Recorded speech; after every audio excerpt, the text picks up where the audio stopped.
Welcome back again to Bankruptcy with Ben. And I have another update regarding Rite Aid. And Rite Aid, as we've previously discussed, came out of bankruptcy less than a year ago. And now there's been reports that Rite Aid once again is going to file for bankruptcy yet again. We don't have a lot of information yet. Not a lot of details have emerged as to what happened and what went wrong. But we do have just another article from Yahoo Finance giving us just a little bit more information. I thought it was worth a quick update. So let's get into this article and let's see what we can glean.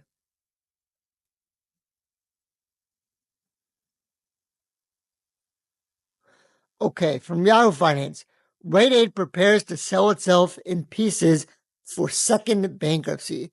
So, what do we know right off the bat is this bankruptcy filing, if they go through with it, is not going to be a reorganization. They're giving up on reorganization. They're just going to sell itself. And that's essentially what happened the last time as well, is a group of the bondholders got together and bought it. So they want to do now another sale. Rite Aid is running low on cash and preparing to sell itself in pieces as it heads towards its second bankruptcy, less than a year after the drugstore chain's emergence from Chapter 11, according to people with knowledge of the situation. So, major cash flow problems, that's usually a strong indicator that a bankruptcy might be imminent. Liquidity strapped retailer is seeking a loan to help fund itself. So they want money, they want financing because otherwise they're not going to be able to survive. And of course, the people who spoke declined to be named, who asked not to be identified, discussing a private matter. Always interesting why some people decide to speak to the press, other people don't. But let's see what else we have. The process could see some locations in certain regions sold to bidders, while those that aren't sold will be wound down entirely. So, the one hand, they're saying that if they can kind of take a whole store or a whole region and sell a whole bunch of kind of locations all at once in one sale, they would do that. And if they can't, they're just going to shut everything down, and whatever kind of assets that are left over will be sold. So, for example, if there's inventory, the inventory will be sold, but the store itself as a whole will not survive. It's just going to get shut down.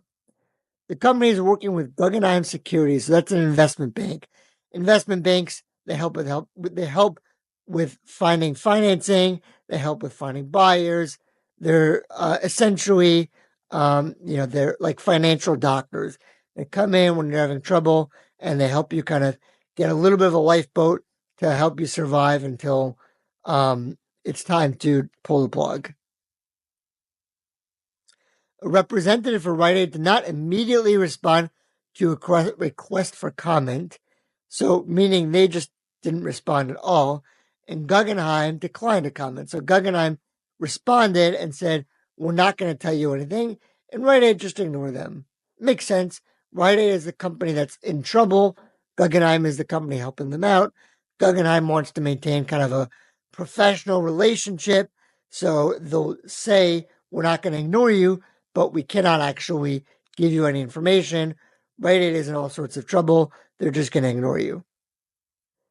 Now, the article says Rite Aid is among a slew of retail companies that have struggled in the past 2 years. Well, it's more than the past 2 years. It's been less than a year since they were out of bankruptcy, and supposedly everything was going to go hunky dory for them. But put that aside. And then the article just discusses you have fabric and crafts retailer Joanne Inc. that is liquidating. It's in their second bankruptcy filing as well. Party City Holdco filed for bankruptcy 2 years after her first reorganization. So they're saying they're in good company or bad company, whichever way you want to look at it. Now, in March, Rite Aid entered into talks with providers of its asset-based loan to fully access the facility it needed, as it needed cash to replenish inventory. Again, all that means is they had a loan, but they could only draw down on the loan in certain increments, in phased increments. And now they're saying, well, kind of get rid of all those conditions on when and how much we can access. We need it all. We need it all right now, or else the company's just going to go completely under. And when you have a creditor and a debtor, you have both sides. There's both in it together in a sense, because the creditor could say theoretically, okay, Rite Aid, I don't want you to get more of my money if you're never going to pay it back. On the other hand, Rite Aid will say, well, if you don't let me get this money now, I'm not going to pay you anything ever because there's nothing left. So at least if you give me something now, there's a good chance you're going to get some more money. At least that's the theory, and that's probably why they were negotiating so heavily to try to get some of this money. Now, the article just finishes off that Rite Aid again, September, they emerged from bankruptcy. They got rid of hundreds of stores. They cut $2 billion of debt. Um, and they addressed lawsuits over the role in the opioid pandemic. Again, if you remember our series on Purdue Pharma, we dive into the opioid crisis in quite a bit of depth. So Rite Aid blamed, in part, the prior bankruptcy on the opioid crisis and all that litigation. But what do they have to blame it on now? All that, again, everything was supposedly hunky dory. The company, then they were taken over by creditors. Again, the bondholders came in, took control, and they received $2.5 billion in exit financing. So they had $2 billion in debt they cut, and they took out another new $2.5 billion. And still it was not enough. This begs the question as we go through a lot of these high profile bankruptcies. What exactly happened? How did they actually fall into this trap yet again? Did something go wrong with their plan?